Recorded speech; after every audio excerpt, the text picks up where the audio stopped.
10 খবরের বসে আজ শুরুতেই নজর রাখব একটি খুব গুরুত্বপূর্ণ খবরে। চীন কি ভারতের বিরুদ্ধে জল অস্ত্র বানাতে চলেছে? জানে ভারত কি সেই অস্ত্র? কেন চীনের এই পদক্ষেপ নিয়ে ভারতে এত শোরগোল? দেখুন,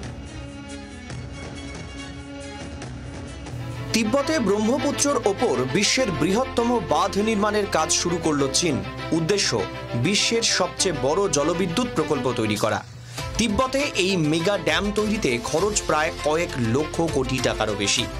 আর সেই বাঁধের জেরে ব্রহ্মপুত্রের নিম্ন উপত্যকায় অবস্থিত ভারত বাংলাদেশের উদ্বেগ বাড়তে চলেছে। কিন্তু কারণ কি?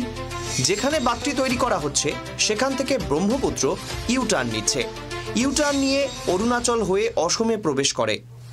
অসম হয়ে সেই জল প্রবাহিত হয় বাংলাদেশে। বাঁধ তৈরি হলে ব্রহ্মপুত্রের জল প্রবাহের কন্ট্রোল চলে যাবে চীনের হাতে। অরুণাচল এবং অসমে ভয়ঙ্কর বন্যা বা চরম খরার মতো পরিস্থিতি তৈরি হতে পারে। প্রভাব পড়বে বাংলাদেশের কৃষিতেও।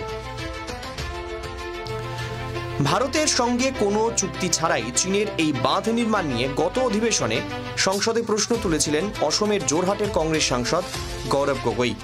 My only question is, did this government know that China was constructing the largest dam, and what has this government done to raise this issue? এখনই চিন্তার কারণ নেই, কেন্দ্র বিষয়টি দেখবেন, দাবি অসমের মুখ্যমন্ত্রীর। So government of India will take a call on this, and I am sure that government of India must be already having discussion with China, or they will have discussion with China. But immediately I am not worried. সবচেয়ে বড় বিষয় হলো এই বাঁধ ইতিমধ্যেই তৈরি শুরু করে দিয়েছে চীন। হঠাৎ করেই দু দেশের মধ্যে বয়ে চলা একটি নদীর ওপর এভাবে বাঁধ তৈরি করা যায় না। কিন্তু এই বাঁধ তৈরির আগে চীন কোনো আন্তর্জাতিক জল চুক্তিতে সই করেনি। বিশেষজ্ঞদের আশঙ্কা, কোনো উত্তেজক পরিস্থিতিতে এই বাঁধকে চীন সফট অস্ত্র হিসেবে ব্যবহার করতে পারে।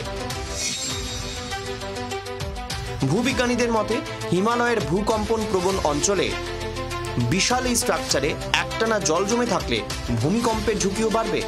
ব্যুরো রিপোর্ট, জি24 ঘন্টা। বাংলার আওয়াজ, বাঙালির আবেগ, জি24 ঘন্টা।